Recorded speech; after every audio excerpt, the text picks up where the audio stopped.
하나님 말씀은 빌립보서입니다. 4장 13절로 19절까지 천천히 우리 합독을 하십니다. 빌립보서 4장 13절로 19절까지입니다. 시작. 내게 능력 주시는 자 안에서 내가 모든 것을 할 수 있느니라. 그러나 너희가 내 괴로움에 함께 참여하였으니 잘하였도다. 빌립보 사람들아, 너희도 알거니와 복음의 시초에 내가 마게도냐를 떠날 때 주고받는 내 일에 참여한 교회가 너희 외에 아무도 없었느니라. 데살로니가에 있을 때에도 너희가 한 번, 두 번 나의 쓸 것을 보내었도다. 내가 선물을 구함이 아니요 오직 너희에게 유익하도록 과실이 번성하기를 구함이라. 내게는 모든 것이 있고 또 풍부한지라. 에바브로디도 편에 너희의 준 것을 받음으로 내가 풍족하니 이는 받으실 만한 향기로운 제물이요 하나님을 기쁘시게 한 것이라. 나의 하나님이 그리스도 예수 안에서 영광 가운데 그 풍성한 대로 너의 모든 쓸 것을 채우시리라. 아멘.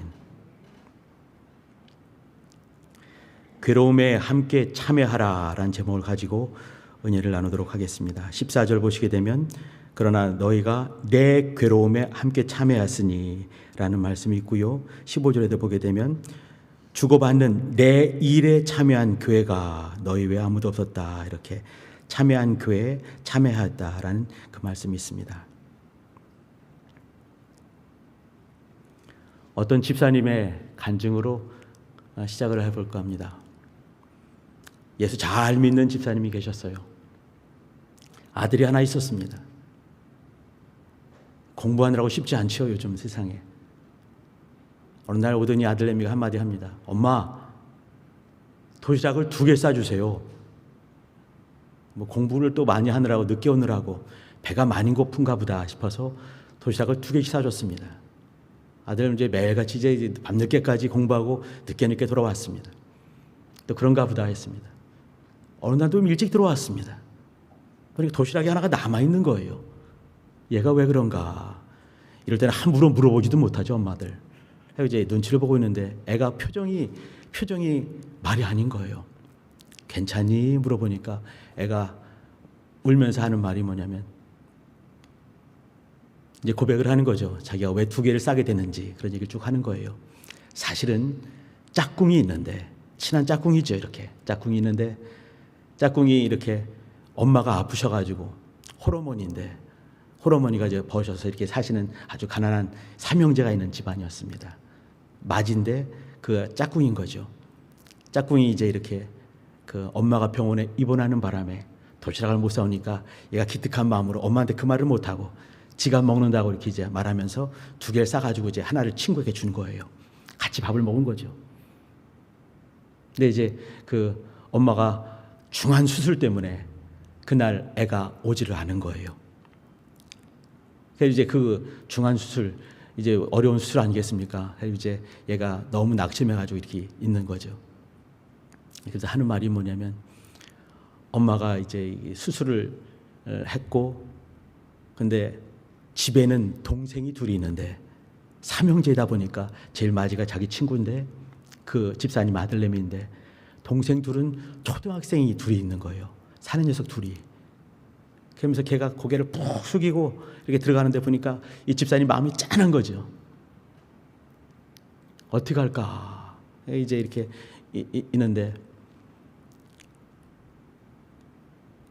아들내미 이제 학교 갔다 오고, 근데 어느 날 갑자기 이제 애 얼굴이 밝게 이렇게 온 거예요, 집에. 엄마.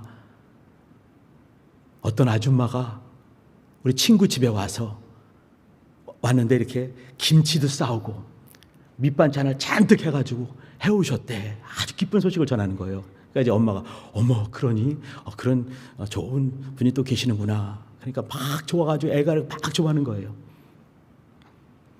이 엄마도 그렇고 아들도 그렇고 보통 믿음이 아닌 것 같습니다.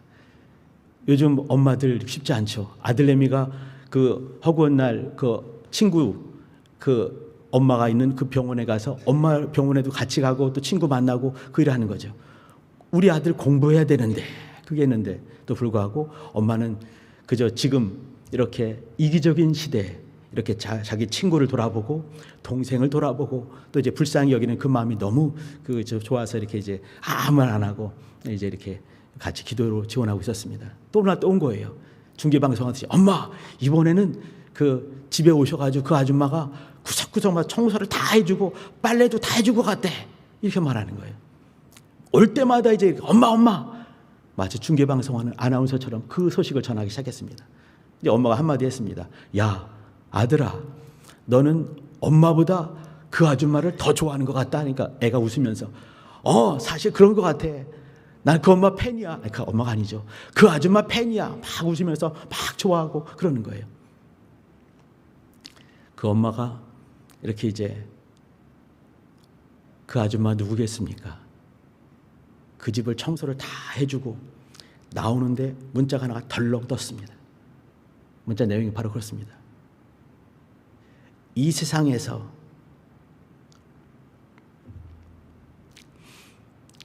가장 아름다운 엄마를 보고 있습니다. 그 아들이 그 집에 가려고 하다 보니까 엄마가 그 집에서 나오는 걸 본 거예요. 그 아줌마 누군가 했는데 보니까 자기 엄마인 거예요. 우리 엄마가 그 아줌마였구나. 천사같이 여겼던 그 아줌마가 내 엄마였구나. 덜렁 날라온 거죠. 또 이어지는 문자가 덜렁 날라왔습니다. 행복을 퍼주는 엄마. 엄마가 내 엄마여서 자랑스러워요. 그게 날라왔습니다. 그 집사님 하시는 마지막 말씀이 뭐냐면 내가 마땅히 서야 될 자리가 있는 것 같습니다. 아주 힘들고 어렵고 답답할 때마다 내가 어떻게 살아야 되고 어떤 곳에 내가 있어야 될지 나는 그것을 잠깐 본 것 같습니다. 내 아들에게 여러 마디 잔소리하고 공부해라 뭐해라 할 수 있지만 어떤 모습 속에서 아들에게 정말 귀한 메시지를 줄 수가 있는 거예요. 그 자리가 있는 것이죠. 오늘 같이 나누고 싶은 말씀이 바로 그와 같은 말씀입니다. 괴로움에 함께 참여하라. 여기 행복을 퍼주는 이 집사님이 계셨습니다. 아무도 모르게 하지만 하나님 보고 계시고 그 아들이 보고 있는 거예요. 그 아들이 그 순간에 얼마나 감사했을까? 종종 잔소리하는 그 엄마가 얼마나 소중하게 보였을까? 그 가정이 얼마나 아름다운 가정으로 주 앞에 발견될까? 그 생각을 해봅니다. 괴로움에 함께 참여하라 이 말씀을 나누고 있는데 이 세상에서 가장 크게 인생들의 괴로움에 참여하신 분이 누구시겠습니까? 히브리서 4장 15절에 보게 되면 우리 앞에 있는 대제사장은 우리의 연약함을 체휼하지 아니한 자가 아니라 모든 것에 우리와 함께 하였으되 그분은 죄가 없는 자니라 라고 말씀했습니다. 인생의 가장 연약한 모습, 죄된 모습, 그 모습을 그대로 갖고 오셔서 모든 것을 체휼하신 분. 체휼한다는 말은 겪다, 당하다라는 말입니다. 겪으신 분이시고 당하신 분이십니다. 아들께서는 의인이십니다. 당할 것이 없는 분이십니다. 죄가 없는 분이시죠. 그런데 그 아들께서 우리와 똑같은 연약한 모습으로 오시지 않고 우리의 괴로움에 참여하지 않고 우리의 연약함에 참여하지 않았다 한다면 인생들은 미래가 없는 것입니다. 절망일 수밖에 없는 것이죠. 죄와 사망을 그대로 우리는 온몸에 받고 우리는 죽을 수밖에 없습니다. 그러나 아들께서 우리의 괴로움과 우리의 연약함과 우리의 죄된 것에 같이 참여하셨기에 우리가 살 수 있게 되는 것이죠. 우리가 본 말씀이 빌립보서입니다. 빌립보서 우리 성도님들 짧은 성경입니다. 빌립보 교회 잘 아실 것입니다. 유럽으로 가는 관문과 같은 그곳에 있는 곳이 교회가 빌립보 교회지요. 작은 교회였고 가난한 교회였습니다. 그러나 이 교회는 사도 바울이 유럽을 복음으로 커버할 수 있는 복음의 전초 기지와 같은 교회로 삼았습니다. 이 교회 안에 성도를 봐주시기 바랍니다. 루디아라고는 자주장사 아주머니 혹은 할머니가 있었습니다. 귀신 들렸다가 귀신 나가버린 그 처녀 종이 있었습니다. 빌립보 감옥에 간수가 있었습니다. 이 중에 정말 떡 내놓고 나는 이런 사람이 할 만한 사람이 있습니까? 귀신 들린 여종, 감옥의 간수, 자주장사하는 그 아주머니. 근데 이들로 말미암아서 탄생한 교회가 빌립보 교회였습니다. 다시 말씀드리지만 부유한 교회 절대 아니었습니다. 유대인들 거의 드물었습니다. 복음에 대해서 잘 알지 못했습니다. 그러나 진실했습니다. 이 교회가 기쁨의 교회가 될 수 있었고 기쁨의 편지를 받게 될 수 있는 이유는 뭐냐면 괴로움에 함께 참여했기 때문에 그렇습니다. 사도 바울의 괴로움, 빌립보 교회가 탄생했을 때가 AD 52년경이었습니다. 제2차 전도여행 때 세워진 교회죠. 사도 바울은 3차 전도여행까지 마치고 로마로 포로로 잡혀가게 되면서 61년, 62년쯤에 로마에서 가택연금 감옥에 있었습니다. 아주 힘든 것이죠. 그때 그들을 위해서 그 가난한 교회가 한 번, 두 번 선물을 보내고 헌금을 보내고 헌물을 보내고 그들의 마음을 같이 나누었습니다. 아픈 사람에게 아프지 마 너무 쉽게 말할 수 있습니다. 배고픈 사람에게 밥 먹어 할 수 있습니다. 그것만 해도 감사하지요. 그러나 정말 참여한다는 얘기는 같이 나누는 것입니다. 내가 작은 것이 있을 때 굶고 있으면 나눌 수 있어야 되는 것이죠. 내가 덜 먹더라도 굶은 사람에게 줄 수 있어야 되는 것 아니겠습니까? 참여한다는 거 쉽지 않습니다. 그러나 참여할 때 진짜 교회가 되는 것입니다.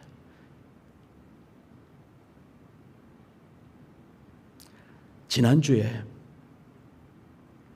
월요일에 9시가 막 넘어갈 때 전화가 왔습니다. 우리 교회 신풍예배당 집사님이셨습니다. 전화를 받으니까 막 울으시면서 목사님 내 딸들 죽어요. 내 딸들 죽어요. 목사님 어떻게 해요? 저는 무슨 말인지 잘 몰랐습니다. 비가 많이 와서 물이 새어 들어온다라는 것을 전화를 받으신 거예요.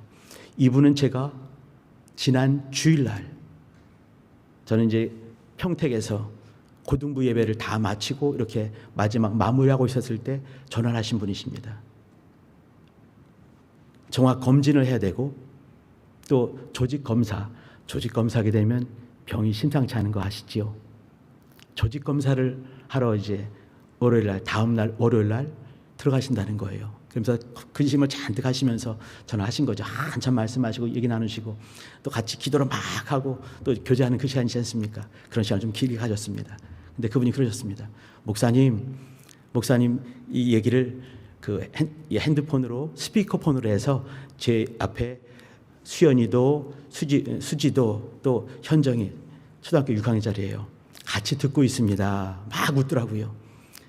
그 조그만하게 제 잘 알거든요. 13살짜리 6학년짜리 현정아 I love you 깔깔 막 웃으면서 목사님 안녕하세요. 그 소리가 지금도 제 쟁쟁합니다. 목사님 안녕하세요. 수지씨 막 말하고 그러면서 같이 충만하게 기도하고 하나님 일하실 것입니다. 그래서 끊었어요. 근데 그 할머니가 병원에 입원하시고 병원에 나오지 못하시면서 저에게 전화하신 거죠. 불이 나게 나가고 신풍 담당하시는 그 담임 목사님과 또 교회학교 전사님 3명이 달려갔습니다. 저는 그렇게 비가 많이 오는 것을 저는 근래에 보질 못했습니다. 우리 성도님들 보통 100mm 내렸습니다. 200mm 내렸습니다. 이런 말 들어보셨지요? 근데 100mm, 200mm 이거는요. 하루 종일 이틀 종일 내렸을 때 홍수가 났을 때 총 합쳐서 200mm, 300mm 이렇게 말하는 겁니다. 100mm, 200mm라도 보통 일이 아니거든요. 근데 그때는 시간당 내렸다고 말하고 있습니다. 보통 시간당 30mm 오게 되면 시간당 30mm 오게 되면 이거는 폭우라고 합니다. 우산을 쓸 수가 없는 것이죠. 차가 와이퍼를 해도 이 물을 어떻게 할 수가 없는 그런 지경입니다. 30mm가 와도 그런 거예요. 폭우 이렇게 말하는 거죠. 50mm가 오게 되면 폭포수 같은 물입니다. 그때는 기상청 발표로 136.5mm가 내렸습니다. 이거는 어떻게 감당이 안 되는 거죠. 우리 신풍예배당 목사님 차가 높은 차입니다. 근데 그 차에 물이 들어오기 시작했습니다. 가는 중에.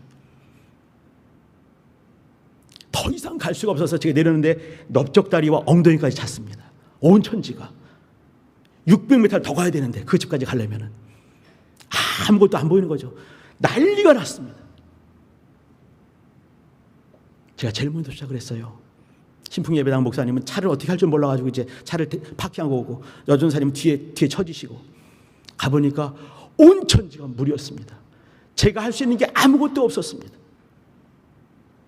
저는 가구 몇 개 날라주고 나중에는 이분들 모셔올 생각을 했습니다.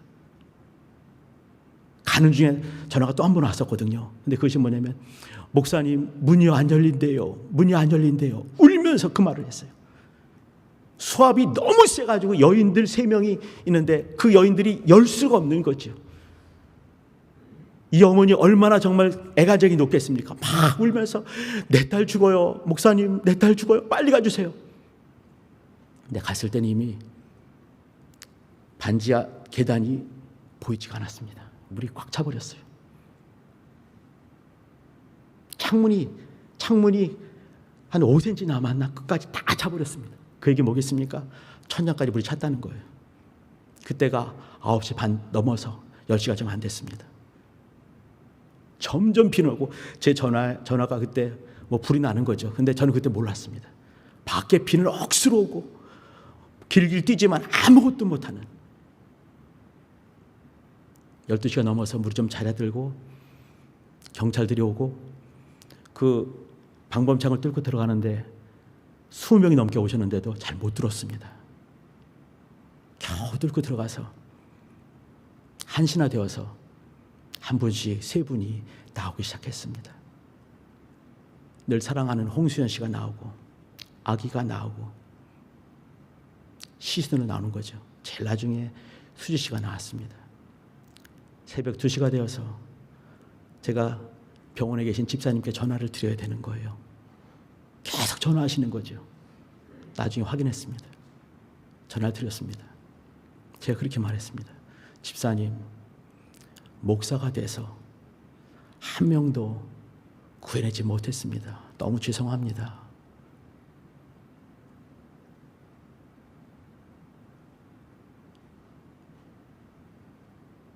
목사가 돼서 초등학교 6학년짜리 그 친구도 구해내지 못했습니다. 겨우 본 거, 그 전날 깔깔대면서 목사님 안녕하세요, 현정아 사랑해 했던 그 아이가 시신으로 물속에서 건져내는 걸 전 봤습니다. 저는 아무것도 못했어요.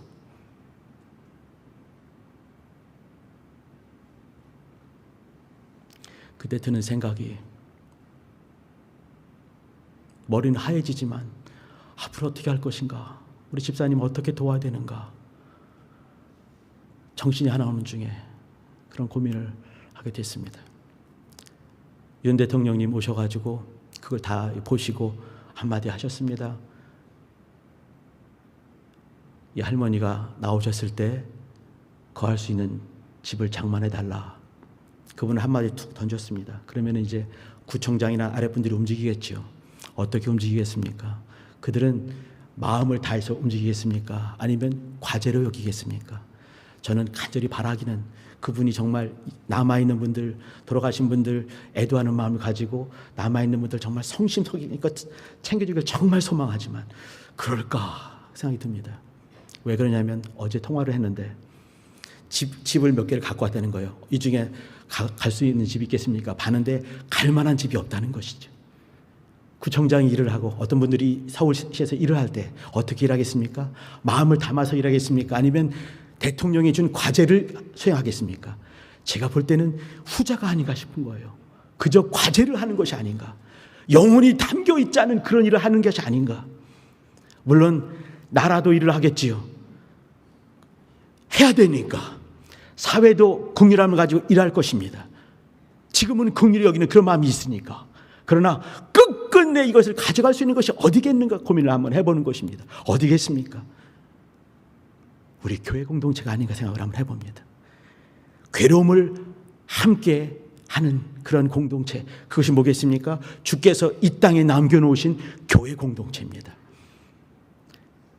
빌립보 교회가 기쁨의 편지, 기쁨의 교회가 된 그 이유는 또 이 빌립보 교회로 말미암아서 유럽 교회가 놀랍게 부흥하고, 물론 지금은 안 그렇습니다.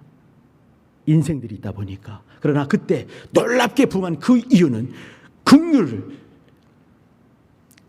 괴로움을 함께 나누는 주의 몸된 교회가 되어서 주의 마음을 정말 흐뭇하게 해드리고 주의 마음을 시원하게 하면서 유럽 교회가 채워지게 된 것입니다. 지금 우리 교회가 한 뼘 성장하고 또 어떻게든지 이렇게 택배 아저씨에게도 작은 선행을 하려고 합니다. 왜 그렇습니까? 이 땅에 마땅히 남아있는 교회가 그런 모습이기 때문에 그렇습니다. 주님께서 바로 그와 같은 분이셨습니다. 이 땅에 괴로움을 함께 나누기 위해서 가장 연약한 자의 모습을 그대로 갖고 오신 분이 우리 주님 예수 그리스도 아니었습니까? 이 땅에 남아있는 우리 교회가 할 수 있는 바로 그 한 뼘의 그 방향, 우리 교인들 중에 뭐 흡족히 많이 있는 분 많이 안 계신 것 같습니다. 제가 지금 이제 한 분 가정을 말씀드리고 있지만 그러한 가정이 우리 교회 내에 얼마나 많이 있겠습니까? 우리 성도님들, 괴로움을 함께 나눠주시길 부탁드립니다. 한마디 예쁘게 해주시고요, 등 한번 쓰다듬어 주시고요, 한번 안아주시고요, 내게 작은 것이 있으면 좀 나눠주시고요. 이렇게 함께 할 때 우리 교회는 주님께서 정말 기뻐하시는 몸된 교회가 될 것입니다. 우리 교회가 이 땅에 남아있는 그 이유가 될 것입니다. 개혁한다 했을 때 그 개혁, 누구들과 어떤 자들과 헤어지는 그 정도가 아닌 것입니다. 진짜 개혁, 주님이 꿈꾸셨던 그런 교회를 이뤄가는 것입니다. 그쪽을 향해서 한 뼘씩 나아가는 것입니다. 괴로움을 함께 나누어가는 것입니다. 좀 이따 찬양을 할 것인데 주의 친절한 팔에 안기는 그런 찬양을 할 것입니다. 힘든 분도 주님의 품에 안기시길 부탁드립니다. 조금 연약한 분들도 주의 품에 안기시길 부탁드립니다. 마음이 상하신 분도 주의 품에 안기시길 부탁드립니다. 그 안에 있을 때 우리는 진짜 평안을, 진실한 평안을 경험할 수 있을 것입니다. 우리 교회가 나아갈 그 방향, 우리가 신앙생활을 할 그 방향, 나누고 함께하고 괴로움에 참여하고 고난을 함께하는 그런 교회, 그런 공동체가 되기를 소망합니다. 같이 기도하실 때 하나님, 우리 교회 이와 같은 복된 교회 되게 도와주세요. 나와 내 가정 이와 같은 긍휼한 마음을 품을 수 있게 도와주세요. 넉넉하지 않지만 그러나 연약한 중에도 함께 나누고 부족한 중에도 함께 나누며 주님이 정말 기뻐하는 그 공동체, 그 교회 이뤄가게 도와주세요. 행복을 퍼주는 교회 되게 도와주세요. 우리 그와 같은 공동체 되게 도와주세요. 주여 한번 부르고 기도하십니다. 주여.